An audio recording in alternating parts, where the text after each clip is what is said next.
প্রথমেই বলে নেই, আমি খুব সাধারণভাবে জীবনযাপন করতে পছন্দ করি, আর তাছাড়া আমার অর্থনৈতিক সামর্থ্য খুবই সাধারণ।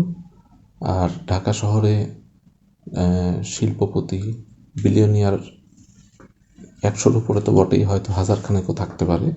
তো তাদের তুলনায় আমি কিছুই না।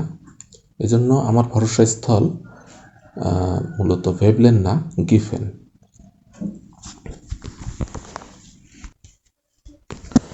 শপিং আমার হবি।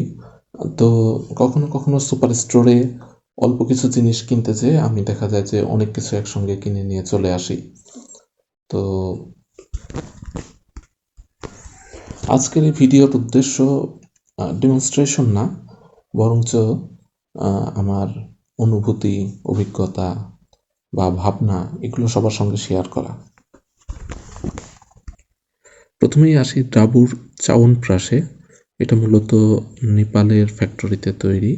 ছোটবেলা থেকে এটার আমরা অ্যাড দেখতাম, তো এটার প্রতি একটা আলাদা আকর্ষণ ছিল। তো এইবার প্রথমবারের মতো আমি এটা টেস্ট করব।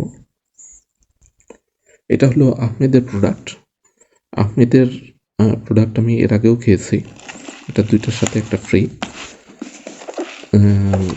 আমার কাছে মনে হয়েছে এটা খুব একটা খারাপ না, ভালো। এটার মেয়াদ আছে আরও প্রায় 1 বছর। এটা আমার ফেভারিট চেরি। আমি এসে প্রথমেই 50 গ্রামের মতো খেয়ে ফেলেছি। মূলত এলাচ বিস্কুটটা আমার বেশি ভালো লাগে। এলাচের সাথে আমি আরও 2টা বিস্কুট পেয়ে গেছি। এটা আমার ফেভারিট সাবান কসকো। এটা হলো পিচ আইস টি। এটার স্বাদ একটু ঝাঁঝালো, এনার্জি ড্রিঙ্কের মতো। এটার সঙ্গে সঙ্গে একটু পিচের ফ্লেভারও আছে, খেতে ভালোই। এটা হয়তো বাচ্চাদের প্রোডাক্ট, কিন্তু আমি মাঝে মধ্যে একটু শৈশবে ফিরে যেতে পছন্দ করি। তো এইখানে 12টার মতো প্যাকেট আছে, আমার এখনও টেস্ট করা হয়নি।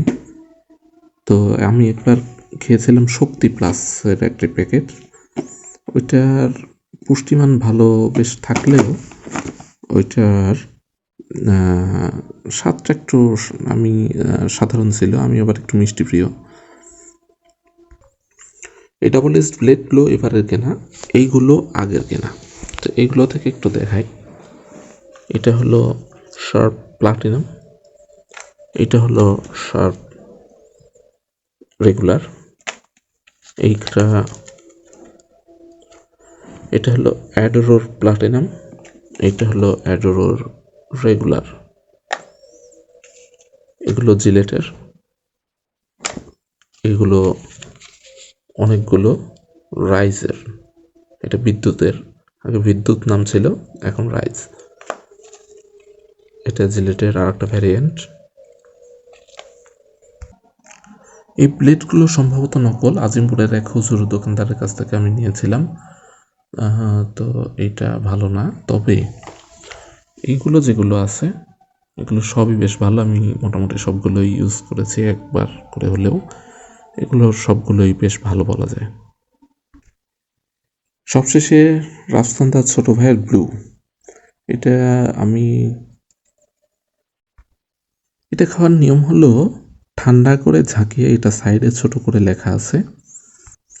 এটার স্বাদ অনেকটাই অন্যান্য লিচি ড্রিঙ্কের মতো, তবে এর মধ্যে আমি একটু গোলাপ জল একটু ফ্লেভার পেয়েছি। এটার উপরে পরে অন্য একটা ভিডিও বানানো যেতে পারে। তো গাইজ, আমি মূলত গিয়েছিলাম 2 প্যাকেট বিস্কুট কিনতে। তো বিস্কুট কেনার সাথে সাথে আমি আরও 8টা আইটেম কিনে ফেলেছি। তো ভিডিও কেমন লাগলো পরে জানাবেন। আজকে পর্যন্তই, টাটা, গুড বাই।